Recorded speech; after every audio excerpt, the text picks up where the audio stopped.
Revenge films.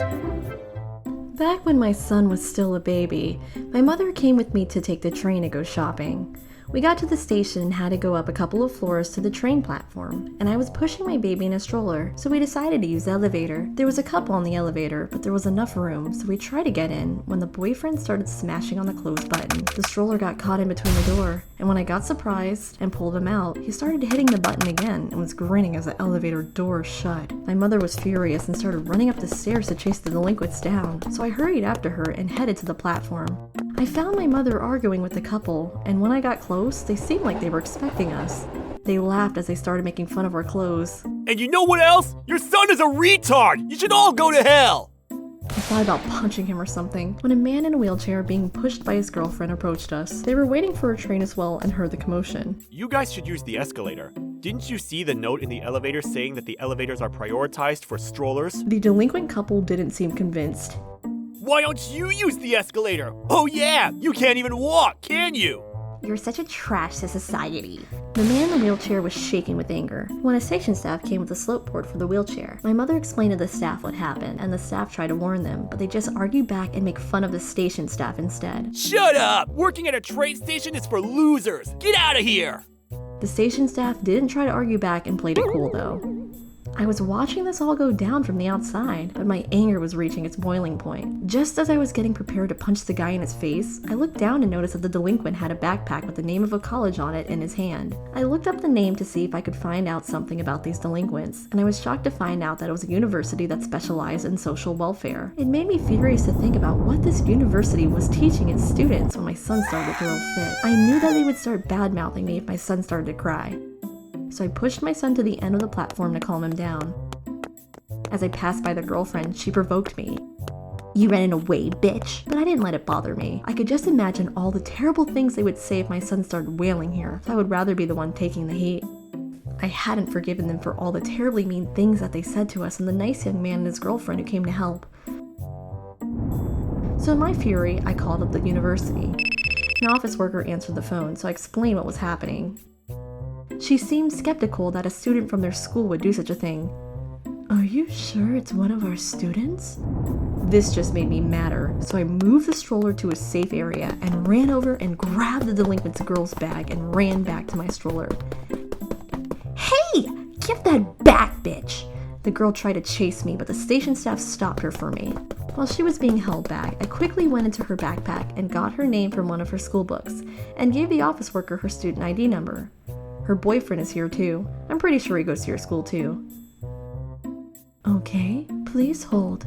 After leaving me on hold for a while, a professor who claimed to be their teacher picked up the phone, so I explained to him again what had just happened. I'd like to speak with them in person. So I put my phone on speakerphone, threw the backpack back at the girl, and held up the phone to their faces. "You think you can call the cops after stealing my backpack?" The girlfriend was under the impression that the cops were on the phone. The boyfriend jumped in. Yeah, we didn't break any laws. The police can't do jack shit. See what I mean? You retards are crazy. He acted all victorious until they found out what was going on. The professor who had been silent up to this point started speaking. Hello, this is Professor Peterson from Revenge University. I heard everything. They recognized the name and voice and realized that it wasn't just a bluff, and both of them went pale. No, this is a misunderstanding, Professor. It was just the heat of the moment, you know? Yeah, it wasn't anything personal. They're all taking this way too seriously. They started making all kind of excuses. Miss, I'd like to speak to you in person. Do you think you can stop by the school when you have time? Here, take my number.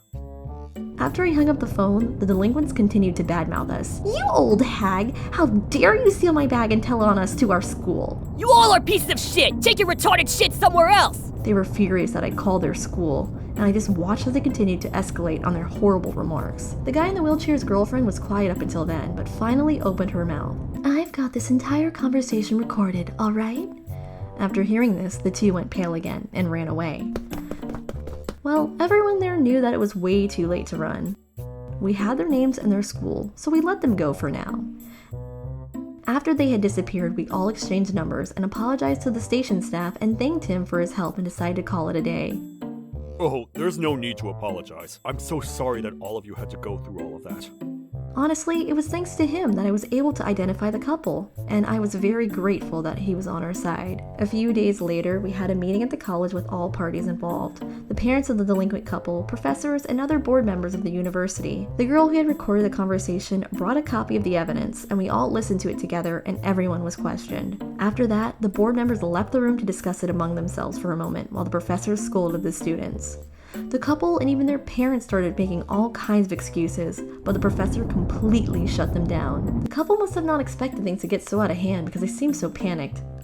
I almost busted out laughing, but my mother caught me and glared at me to hold it in. A few minutes later, the board members came back. There's no way that we can allow students like these to enter the real world like this. So, it was decided. After thoroughly discussing what to do with the couple, they concluded to take away all of their credits for that year, and all of their credits that they had gotten from on-site training for all of their years. In other words, their graduation was postponed due to a shortage of credits. They would have to contact the companies that they had gotten into to tell them that they weren't going to graduate on time, so they would have to cancel those jobs as well. Also, everything that happened would be posted on the school notice boards online. So, whether they wanted to drop out or redo their classes would be up to each family. The board members explained everything so coldly, like a judge handing out a verdict. We were all surprised at the extreme measures that they went to. We expected them to get scolded badly and felt that they owed us an official apology, but we didn't think that they would be punished this much. After hearing the decision, the couple's parents begged them to reconsider, but the professors and board members refused. We all left after that, and we gave the man in the wheelchair and his girlfriend a gift of apology for getting them involved in such a messy matter and went left, but the parents chased us down and started yelling at us. You guys just ruined our children's lives! How do you plan to take responsibility for that? I guess from the way they put it, their kids decided to drop out of college. They wouldn't get off our back, so I held up the memory card with the recorded conversations. Hey, would you rather us press charges? After hearing that, they all split like baby spiders. It was pretty shocking to find out that such inconsiderate people had acquired jobs in social welfare in the first place. They mentioned that they had on-site training as well, but I was curious how they got credits for that. I'm sure they were just playing the part at the time, but I'm glad that I was able to prevent such ignorant people from graduating. They managed to hurt many people in one incident. If they were to get a job in social welfare, it would be devastating to think of the number of people who would fall victim to their ignorance. All things considered, I think the college made the right call. I'm glad I was able to prevent a potential catastrophe from happening. How was today's video? If you enjoyed it, please subscribe, like, and leave a comment. Stay tuned for more.